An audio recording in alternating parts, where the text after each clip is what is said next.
کیونکہ ہماری قوم میں وحشی شرارت پسند جنات بھی ہیں جو تمہیں نقصان پہنچا سکتے ہیں۔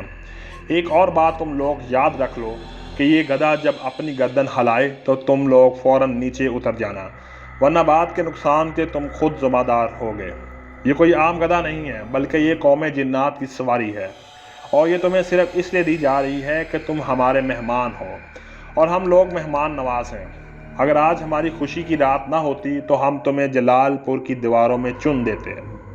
میرے ماموں کی طرف اشارہ کر کے بولا، یہ آدمی بہت معصوم ہے اور ہم اس کا چہرہ بہت پسند آیا۔ یہ ایک نیک اور سیدھا سادہ بے لوث انسان ہے۔ ہم ایسے انسانوں اور ان کے ساتھیوں کو نقصان نہیں پہنچاتے۔ تم اس اچھے انسان کے ساتھی ہو، اس لیے ہم تمہیں بھی نقصان نہیں دے سکتے۔ میں نے ڈرتے ڈرتے پوچھا، اے ہمارے محسن، یہ تو بتائیے کیا یہ گدھا پرواز بھی کر سکتا ہے؟ وہ بولا، ہاں، یہ اوپر اڑ بھی سکتا ہے، مگر جب تک تم لوگ اپنی منزل کے قریب نہیں پہنچ جاتے یہ اڑے گا نہیں، کیونکہ تم لوگ زمین پر گر سکتے ہو۔ یہ تمہیں پیٹھ پر بٹھا کر نہیں اڑے گا، بلکہ واپسی پر ہمارے پاس اڑ کے آئے گا۔ پھر اس نے تھال میری طرف بڑھایا۔ میں کچھ نارمل ہو گیا تھا۔ میں نے کہا، اے نیک جن، کیا ہم دور سے آپ کی شادی کی رسومات دیکھ سکتے ہیں؟ وہ بولا، ہاں بالکل دیکھ سکتے ہو، مگر قریب نہ آنا، ہمارا سردار بھی موجود ہے جو شاید تمہیں پسند نہ کرے۔ اتنا کہہ کر وہ وہاں سے غائب ہو گیا۔ میں نے تھال سے جب رومال ہٹایا تو اس میں چاول تھے۔ چاولوں کی خوشبو نے ہمیں مسحور کر دیا۔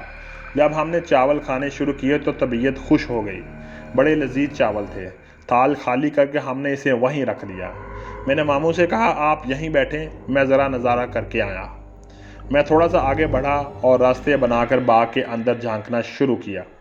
اندر عجیب سما تھا، روشنی ہی روشنی تھی۔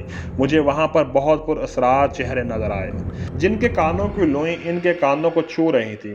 ایک بڑے تخت پر بڑے سر والا جن بیٹھا ہوا تھا۔ ہلکی ہلکی موسیقی تھی۔ چند لمحوں بعد میں ماموں کے پاس واپس آ گیا۔ میں نے ماموں کو سب کچھ بتایا۔ ماموں نے کہا، اب چلیں؟ میں نے کہا، جی چلتے ہیں۔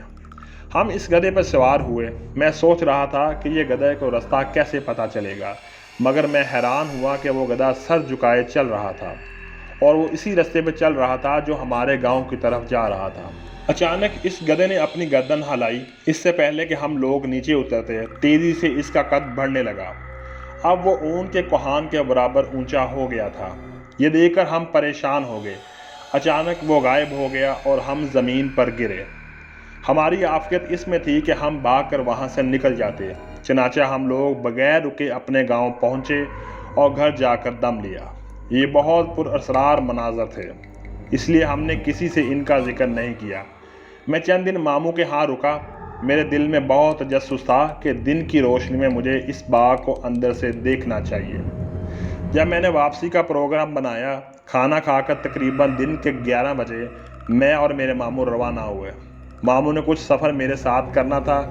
جب ہم اس باغ کے قریب پہنچے تو میں نے ماموں سے کہا، آپ کچھ دیر یہاں کسی درخت کے نیچے سائے میں بیٹھیں، میں ذرا باغ کا چکر لگا کر آتا ہوں۔